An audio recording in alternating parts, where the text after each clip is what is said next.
vamos a estar ahora en una conversación que nos va a llevar a otro tema, nos va a llevar a otro universo. ¿Ya estamos? Bueno, está en línea conectada con nosotros desde España Sisca Sureda Lul. Sisca, buen día, ¿cómo te va?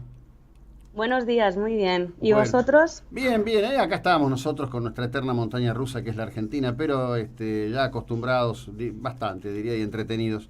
Muy bien. Vengo siguiendo el trabajo en el que estás, bueno, creo que liderando todo un grupo de estudios que tiene que ver con este tema del tabaquismo.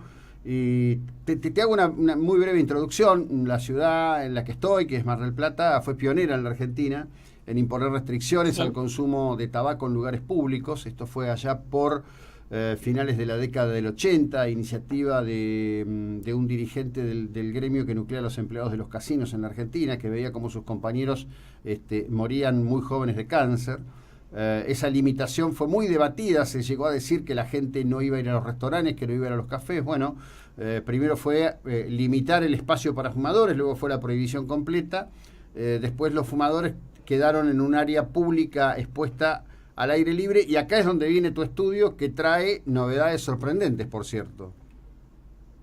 Sí, nosotros, bueno, en España tenemos una ley que prohíbe el consumo de tabaco en los espacios interiores de la hostelería, y lo que hemos observado es que después de la implementación de esa normativa que prohíbe fumar en el interior de los locales, hay una relocalización de los fumadores a espacios exteriores que incluyen tanto las entradas de bares y restaurantes como sus terrazas. Y nosotros en este estudio lo que hacemos es, por una parte, caracterizar qué es lo que está pasando en las entradas de los locales y caracterizar lo que está pasando en las terrazas, incluyendo la medición de la exposición al tabaco en esos espacios.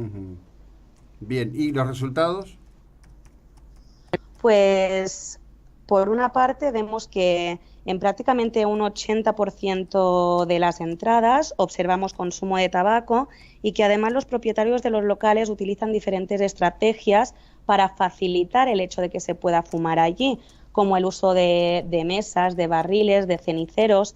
Y en el caso de las terrazas observamos que en el 95% de ellas se fumaba. Al medir la exposición al tabaco en las terrazas, lo que vemos es que prácticamente todos los niveles superan los valores guías de calidad del aire de la Organización Mundial de la Salud. Tenemos que tener en cuenta que no hay ningún nivel seguro de exposición al tabaco, y que cualquier nivel, incluso aquellos más pequeños, se relacionan con efectos negativos tanto para el sistema cardiovascular o el sistema respiratorio. Ajá. En el caso de las terrazas, independientemente de las características de estas, cualquier nivel superaba los recomendados por la Organización Mundial de la Salud, pero es que además en determinadas circunstancias estos niveles se disparan y son comparables a los que obteníamos en espacios interiores en los que se permitía fumar. Claro. Estoy hablando de las terrazas totalmente cerradas, que no sé cómo será el caso de Argentina, y si tenéis estos casos en las que se ponen terrazas que son prácticamente comparables a espacios interiores. Bueno, eso sí, existe desde hace un tiempo, no es lo más común, pero sí lo hay. Digamos, son patios interiores que se diseñan primero como un Exacto. espacio abierto, después se le agrega algún mecanismo de calefacción por temas de clima, pero terminan constituyendo un O, in- espacio semicerrado, en definitiva, ¿no? o incluso las propias sombrillas, ¿no? En patios interiores que tienen las sombrillas. En esos casos, los niveles que tenemos de contaminación al tabaco son muy elevados. Y ya os Claro. digo que comparables a los que obteníamos cuando medíamos en locales de la hostelería, en los interiores, y se permitía fumar dentro. Ujú. Y hay un problema adicional, y es que en el caso de España existe una normativa que regula el hecho de poder fumar en determinadas terrazas, aquellas que son parcialmente cerradas, que tienen un techo y dos parapetos laterales. En esas no se debería fumar según la ley, pero en cambio en el estudio observamos que en un 80% de los casos se incumple esa normativa, lo que es alarmante. Por una parte, porque o bien hay que redefinir la normativa y hacerla más clara, o porque existen inspecciones, pero la multa es tan pequeña que a los propietarios de los locales les compensa pagar la multa. O Claro. por otra parte es que hay falta de inspecciones. Claro, bueno, parece que ciertas cosas son como demasiado comunes, en definitiva, a ambos lados del Atlántico. Decime, este trabajo, este diseño de trabajo que ustedes han llevado adelante, bueno, tiene que ver con esto, ¿no? Con una visión basada en criterios epidemiológicos. En relación al Sí. tema del impacto del tabaco, que sigue siendo una industria poderosa, que además, siempre digo, hay como una reluctancia del ser humano a entender lo negativo y lo pernicioso, ¿no? Porque en definitiva no se puede decir que hoy falte difusión al respecto de la negatividad del tabaco. ¿Cómo juega esto en los ámbitos públicos, ¿no? ¿Hay un grado de conciencia de avanzar o hay un dejar ir y un dejar hacer en definitiva? Yo creo que con el tema del tabaco, cada vez se saben más las consecuencias para la salud, la gente está bastante informada y sí que hay una desnormalización del consumo. En otros países, más que en España todavía tenemos una prevalencia del consumo del 27%.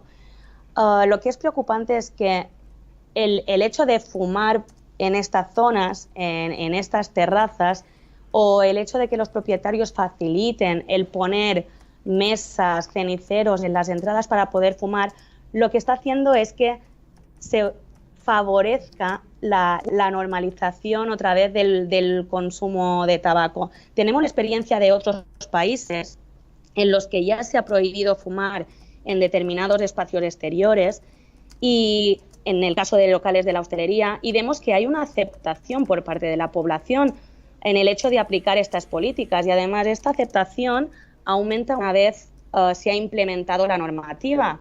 En el caso de España está prohibido, por ejemplo, en parques infantiles, en recintos hospitalarios exteriores o en recintos escolares donde haya presencia de menores e incluso en las inmediaciones de esos centros escolares. Y hace unos años hicimos un estudio en Barcelona, en el Instituto Catalán de Oncología, en el que vimos que la población aceptaba ese tipo de políticas exteriores y las más aceptadas, con una aceptación de prácticamente el 80%, eran precisamente las localizaciones que ya se tenían en cuenta en la normativa. Claro.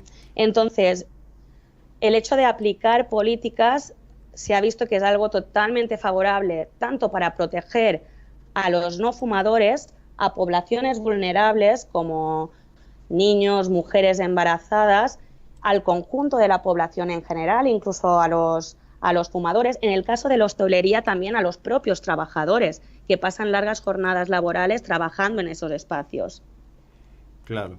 Bueno, fantástico, te agradezco. La verdad que es un tema que siempre que podemos tratamos de abundar y aportar porque, bueno, este es un problema realmente global, ¿no? Nosotros en este sentido te debo decir que afortunadamente es algo en lo que en Argentina se ha avanzado, se ha avanzado mucho, pero yo hace rato que vengo observando este tema de la cuestión de los espacios públicos. Inclusive hace unos años habíamos producido una nota hablando de lo que está pasando en algunas poblaciones no muy grandes de Estados Unidos, donde ya inclusive se busca prohibir fumar cuando se transita por la vía pública, ¿no?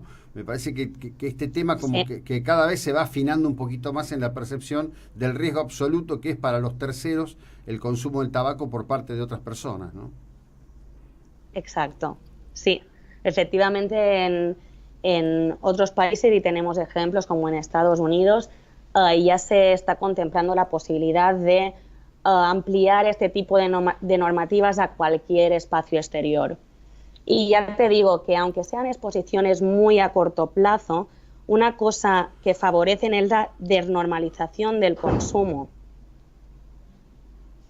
Hola. Sí, estoy aquí. No, porque, bueno, no, escuché un ruido atrás donde estás, pensé que había pasado algo. Bueno, Sisca, ¿dónde estás? ¿En Barcelona? Estoy en Madrid, Ah, en la estás Universidad de Alcalá. Bueno, que tengas un lindo día allí en Madrid. Gracias por tu tiempo, muy amable. Pues muchas gracias y gracias por el interés. Bueno, hasta luego. A quien escucharon es a Sisca Sureda Lul, está allí, andan a los portazos atrás de ella ahí en Madrid.